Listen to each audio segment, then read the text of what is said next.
राकेश भाई, सबसे पहली बात तो ये कि ये जो जाति जनगणना की बात नीतीश कुमार जी ने और फिर राहुल गांधी ने उसका नाम अलग अलग दे रहे हैं, शुरू किए, उससे बीजेपी डिस्टेबलाइज हो गई है। और ये जो जो वहां पे जिस तरह से विरोध हो रहा है, मतलब जिस तरह से रोकने की कोशिश की जा रही है आसाम में, बिहार में करीब 36% ओबीसी है, और वो 36% ओबीसी 2019 के चुनाव में मुख्य रूप से बीजेपी को, उन्होंने बहुत संख्यक उन्होंने बीजेपी को वोट दिया था। उसका बड़ा कारण नीतीश कुमार थे, क्योंकि वो नीतीश कुमार आज भी कुर्मी कुशवाहा और ओबीसी में अच्छी पैठ बनाए हुए हैं। मुझे एक चीज जरा आप ये बताइए, एक तो जो भारत जोड़ो यात्रा को जिस तरह से रोकने की कोशिश हो रही है, तो बजाय रोकने के उसकी पब्लिसिटी कई गुना बढ़ जा रही है। एक तो इस पे आप बताइएगा। दूसरा, आपको नहीं लगता है कि ये अगर कर्पूरी ठाकुर को कुछ भी कर लें, कर्पूरी ठाकुर का लीगेसी, उनका, उनकी जागीर, उनकी पुण्य, उनका जो कुछ है, उसके क्लेमेंट, उसके जो हकदार हैं या उसके जो सही वारिस हैं, वो आरजेडी और जेडीयू बिहार में है। वो बीजेपी कुछ कर ले, बीजेपी को वो नहीं मिलेगा। मैं एक छोटा उदाहरण इसलिए बता दूं, आप मंदिर मंदिर की बात करें, मंदिर का बारे में कुछ करिएगा, उसका उसका फायदा केवल बीजेपी को होगा। कमलनाथ ने आपके यहाँ वो कौन से बागेश्वर धाम और कौन धाम और इन धाम के यहाँ 50 माथे रगड़े, ना इधर के रहे ना उधर के रहे। तो मुझे ऐसा लगता है कि जब मंदिर की बात होगी, उसका पुण्य अगर कुछ है तो बीजेपी के खाते में जाएगा। लेकिन अगर कर्पूरी ठाकुर के और उनके सामाजिक न्याय और उनकी शादी, उसका पुण्य, आपको लगता है क्या कि बीजेपी भी उसका पुण्य की भागीदारी होगी? मैं जाति जनगणना, भारत जोड़ो यात्रा और कर्पूरी ठाकुर की लीगेसी को क्या बीजेपी अडॉप्ट कर लेगी और बीजेपी को उसका फायदा मिलेगा भारत रत्न देने से? राकेश भाई साहब।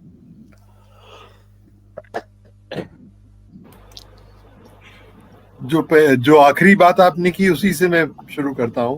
एक तो आप सीमित मत कीजिए। हेलो, मेरी आवाज आ रही है? आ रही। कर्पूरी जी को इतना सीमित मत कीजिए कि आरजेडी और जेडीयू तक रहेगा विरासत।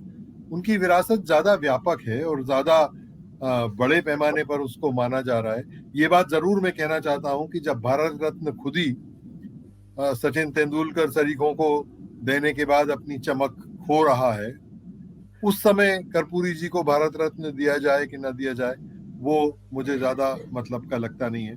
कर्पूरी जी की अपनी जगह है, हमारे इतिहास में जगह है, समाजवादी इतिहास में जगह है, जाहिर है, और हमारे देश के इतिहास में उनकी जगह है, और उनके काम को और उनके सम्मान को हम सब मानते और आदर करते हैं। उनसे सहमत असहमत हो वो अलग बात है, वो छोड़ दीजिए।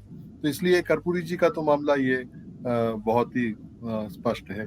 दूसरी बात जो आप कह रहे हैं कि जाति जनगणना का, जाहिर है ये बहुत स्पष्ट दिख रहा है कि इन लोगों को ये मंजूर नहीं है। जाति जनगणना उनको बहुत झंझट में खड़ा कर देगी। इनफैक्ट जाति जनगणना बहुत सारी जगह दिक्कत खड़ी करेगी। आप कर्नाटक का देखिए ना, कर्नाटक में इसको लेके कांग्रेस में बवाल मचा कि ये जाति जनगणना जो है वो गड़बड़ करेगी। तो ये बहुत सारी जगहों पर ये सवाल खड़ा होने वाला है। और बीजेपी, क्योंकि वो अपने को अगले कई सालों तक सत्ता में देखना चाहती है, तो वो इससे मुक्त रहना चाहती है। और उनका हिंदुत्व इस प्रकार का है भी कि उसमें निचली जातियों का, पिछड़ी जातियों का कोई स्थान नहीं है।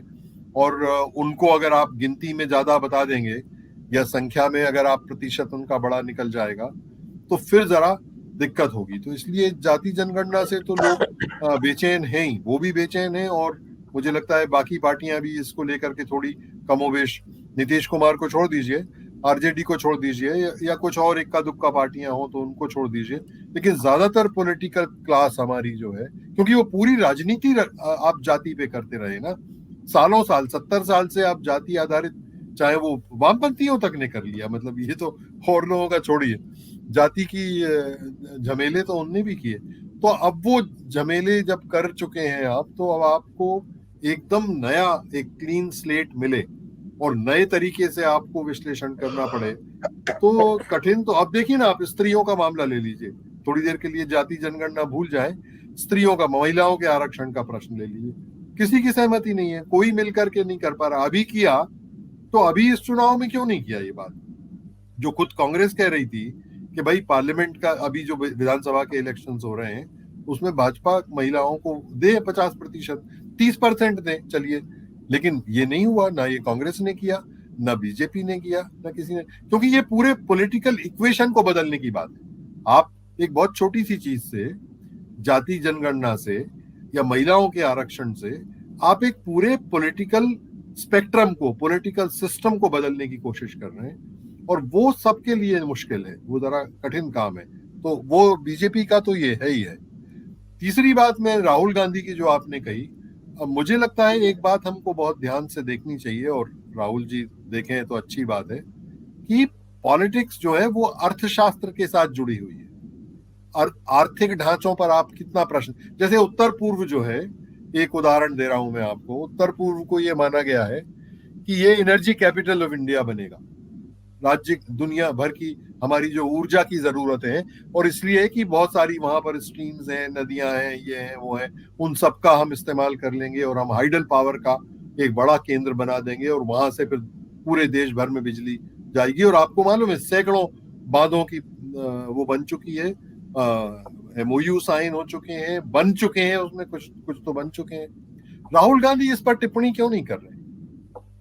ये बात जो है, जो हमको बार बार समझ आ रही है कि हिमालय के साथ इस प्रकार का मजाक आपके लिए बहुत कठिन होने वाला है। मेरे कुछ मित्र हैं जिन जो ये कह रहे हैं, जोशीमठ के आसपास रहते हैं, वो उनका कहना है कि हिमाचल और उत्तराखंड अगले 10-20 साल में बचेगा कि नहीं बचेगा, हमको शंका है।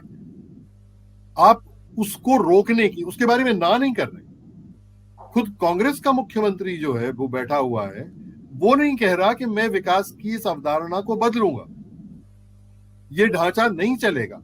केरल का ले लीजिए आप उदाहरण, केरल में इतनी बाढ़ें आ रही, लगातार आ रही, और वो प्रश्न बार बार घूम फिर के आ रहा है कि भाई आपकी जो विकास का ढांचा है, वो ढांचा इन बाढ़ों को खड़ा कर रहा है। तो विनयन क्यों नहीं ये प्रश्न करते, क्यों नहीं ये कहते कि हम इस विकास के ढांचे को बदलेंगे?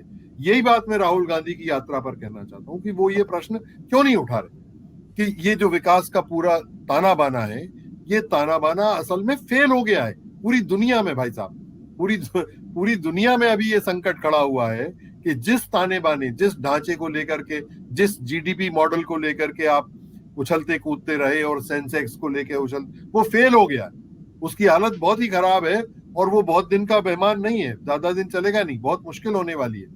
तो इस मुश्किल में राहुल गांधी इस प्रश्न को क्यों नहीं खड़ा करना चाहते? एक मेरी बात यह है, और दूसरी बात मैं कह रहा हूं कि राहुल गांधी ने जिस बात से उन्होंने पिच इन किया है अपनी यात्रा, पिछली वाली भी यात्रा जो उन्होंने दक्षिण से उत्तर की थी, और अभी ये वाली भी, इन दोनों में उन्होंने कहा है कि वो पॉलिटिक्स बदलना चाहते हैं। वो इस देश में जो मौजूदा पारंपरिक राजनीति है, उस राजनीति का नैरेटिव बदलना चाहते हैं। तो वो बदले नैरेटिव, वो संवैधानिक प्रश्न खड़ा करें। ये जो चीजें है ना, ये छोटी पुट्टी चीजें, देखिए ये उनके लिए भी सरल है। अब हिमंता विश्वा शर्मा से आप क्या लड़ेंगे भाई, और क्यों लड़ना चाहिए, और क्यों टाइम बर्बाद करना चाहिए इस बात पर कि ये वो तो करेगा ही, ये आदमी, उस आदमी को करना है, उसको अपने को साबित करना है कि वो भाजपा से बड़ा भाजपा है। क्योंकि ये सब जो उसने इधर उधर गोलमाल किया है, आप अभी जो सुधीर भाई कह रहे थे या सिंह साहब ने कहा, तो ये तो बहुत सहज बात है, ये तो है ही। ये छुट्टे पुट्टे लड़ाइयों में क्यों अपना समय बर्बाद करना, इससे, और वो चाहते भी हैं कि आपको जो है वो इस प्रकार की चीजों में उलझाए, इसलिए आपको जो है मंदिर नहीं जाने दे रहे हैं, आपको ये नहीं जाने, मत जाने दे यार, मंदिर चूल्हे में नहीं जा रहे, हम यहाँ बैठ करके अपना कहीं भी भजन कर लेंगे। लेकिन ये जो बुनियादी प्रश्न जिसके कारण वो यात्रा शुरू हुई है, वो प्रश्नों पर अभी भी विमर्श नहीं हो रहा है, उन प्रश्नों पर बात नहीं हो रही है। एक अभी जो जहां भी उनकी मैं प्रेस कॉन्फ्रेंस देख रहा था, जो फॉलो कर रहा था, उसमें जो बात उठ रही है वो यही उठ रही है, कांग्रेस बीजेपी का जो चलता रहता है छोटा पुट्टा, जो मतलब जो तमाशा है एक प्रकार का, उस तमाशे को आप देखते रहिए। लेकिन अगर बुनियादी तौर पर राजनीति बदलनी है तो राहुल गांधी को अपना नैरेटिव बदलना पड़ेगा। राहुल गांधी को ये बताना पड़ेगा देश को कि मैं अलग हूं। देखिए बाकी चीजें जो अपने को दिखती हैं, अच्छा है, एक कमीज में घूमता है, सादा है लड़का, कुछ खाता, खाने पीने में वो नहीं है, और बहुत विनम्र है, बहुत ईमानदार है, बहुत ये है, उससे कोई डरता नहीं है, या वो किसी से डरता नहीं है वगैरह, ये सब चीजें बात बहुत महत्व की हैं। लेकिन वो क्या कह रहा है, वो किस बात को रिप्रेजेंट कर रहा है, उसका नैरेटिव क्या है, वो क्या कहना चाहता है। मैं समझता हूं, और इस समय राहुल गांधी की ऐतिहासिक भूमिका है, ये मौका है 70 साल की हमारी आजादी के अनुभव के बाद कि आज वो उस नैरेटिव को बदल सकते हैं। राहुल गांधी काफी आकर्षण के केंद्र बने हैं पूरे देश में, राजनीतिक जमातों में भी और गैर राजनीतिक जमातों में भी। तो मुझे लगता है उस मौके का उनको फायदा उठाना चाहिए, उस नैरेटिव को बदलने की बात करनी चाहिए। और इसलिए मैं कह रहा हूं कि उसकी शुरुआत यहां से कर सकते हैं कि वो कहें कि ये बिजली परियोजना फर्जी है, इनको बंद कीजिए, नहीं तो पूरा का पूरा उत्तर पूर्व समाप्त हो जाएगा।